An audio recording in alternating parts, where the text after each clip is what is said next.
আচ্ছা, রান্নাঘরের খুব সাধারণ কিছু জিনিস ব্যবহার করে ত্বককে একদম ঝকঝকে আর উজ্জ্বল করে তোলা গেলে কেমন হয়?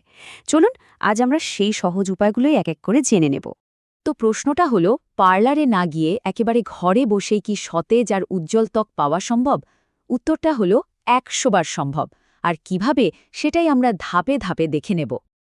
দেখুন, উজ্জ্বল ত্বকের প্রথম ধাপটাই হলো এক্সফোলিয়েশন। আচ্ছা, এই শব্দটা তো আমরা প্রায়ই শুনি, কিন্তু এর আসল মানেটা কি আর কেনই বা এটা এত জরুরি? চলুন প্রথমে সেটাই পরিষ্কার করে নেওয়া যাক। একদম সহজ করে বললে, এক্সফোলিয়েশন আর কিছুই না, ত্বকের ওপর জমে থাকা মরা কোষগুলো পরিষ্কার করে ফেলার একটা প্রক্রিয়া। আর এটা করলেই ত্বকের ভেতরের আসল মসৃণ আর উজ্জ্বল ভাবটা বেরিয়ে আসে। মানে পুরানো কোষ সরিয়ে নতুনকে জায়গা করে দেওয়া আর কি। এর উপকার কিন্তু অনেক।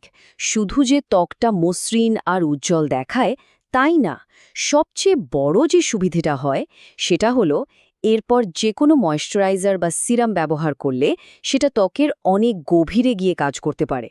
অর্থাৎ স্কিন কেয়ার প্রোডাক্টের পুরো ফায়দাটা পাওয়া যায়। আর সবচেয়ে মজার ব্যাপার কি জানেন, এই পুরো কাজটা করার জন্য দামি কিছুর দরকার নেই। রান্নাঘরে থাকা সাধারণ জিনিস দিয়েই হয়ে যাবে। চলুন তাহলে আমাদের সহজ ৩টি ঘরোয়া রেসিপির দিকে যাওয়া যাক। আমাদের লিস্টের প্রথমটা হলো চিনি আর মধুর স্ক্রাব। এটা বোধহয় সবচেয়ে সহজ আর ভীষণই কার্যকরী একটা উপায়। এই স্ক্রাবটার সবচেয়ে ভালো দিক হলো এটা প্রায় সব ধরনের ত্বকের জন্যই দারুণ কাজ করে। এখানে মধুটা প্রাকৃতিক ময়েশ্চারাইজার হিসেবে ত্বককে একদম নরম রাখে, আর চিনির ছোট ছোট দানাগুলো আলতো করে মরা কোষগুলোকে সরিয়ে দেয়। এটা বানানো আর ব্যবহার করা দুটোই খুব সোজা। ১ চামচ চিনির সাথে ১ চামচ মধু ভালো করে মিশিয়ে নিন। এরপর মুখে লাগিয়ে আলতো হাতে ১ মিনিট মাসাজ করুন, আর তারপর জল দিয়ে ভালো করে ধুয়ে ফেলুন। ব্যাস, হয়ে গেল। এবার আসা যাক আমাদের দ্বিতীয় পদ্ধতিতে, ওটস আর দইয়ের স্ক্রাব। এটা কিন্তু আগেরটার চেয়েও অনেক বেশি কোমল একটা অপশন। যাদের ত্বক একটু ড্রাই বা সেনসিটিভ, মানে শুষ্ক বা সংবেদনশীল, তাদের জন্য এটা কিন্তু একেবারে আদর্শ। এটা খুবই হালকাভাবে কাজ করে আর ত্বককে একটা আরামদায়ক অনুভূতি দেয়। ১ চামচ ওটসের গুঁড়োর সাথে ১ চামচ টক দই মিশিয়ে একটা পেস্ট বানান।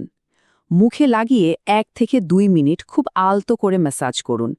তারপর জল দিয়ে ধুয়ে ফেলুন। ত্বকটা একদম ফ্রেশ লাগবে। আমাদের তালিকার শেষ আর ৩ নম্বর পদ্ধতিটা হলো কফি পাউডার এবং নারকেল তেলের স্ক্রাব। এটা কিন্তু দুটো কাজ একসাথে করে। ত্বককে এক্সফোলিয়েট তো করে, সাথে আর্দ্রতাও যোগায়। বিশেষ করে শুষ্ক ত্বকের জন্য এটা দারুণ।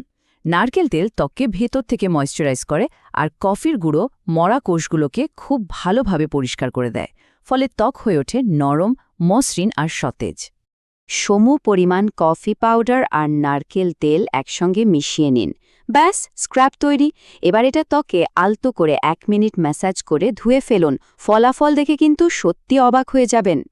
তাহলে আমরা তো ৩টা দারুণ রেসিপি জেনে গেলাম, কিন্তু এখন প্রশ্ন হলো, এর মধ্যে কোনটা কার ত্বকের জন্য সবচেয়ে ভালো হবে?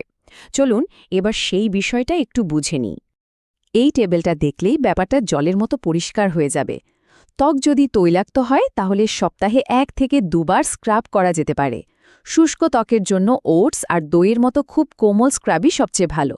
আর ত্বক যদি সংবেদনশীল হয় তাহলে কিন্তু খুব সাবধান। সপ্তাহে মাত্র ১ বার, আর ওটসের মতো একদম মৃদু উপাদান ব্যবহার করতে হবে। সব শেষে চলুন কিছু খুব জরুরি নিয়ম জেনে নিই।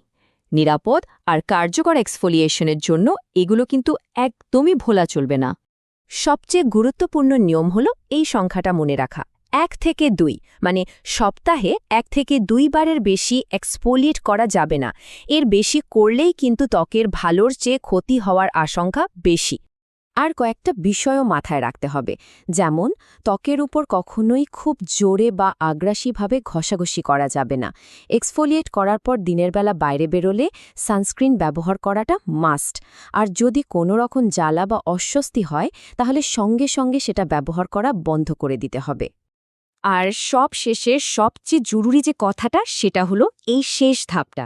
এক্সফোলিয়েশনের পর ত্বককে সুস্থ আর হাইড্রেটেড রাখতে ময়েশ্চারাইজার ব্যবহার করাটা বাধ্যতামূলক।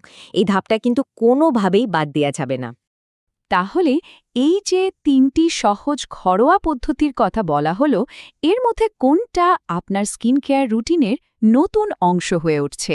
ভাবুন, স্বাস্থ্যকর আর উজ্জ্বল ত্বকের চাবিকাঠি কিন্তু আপনার রান্নাঘরেই লুকিয়ে আছে।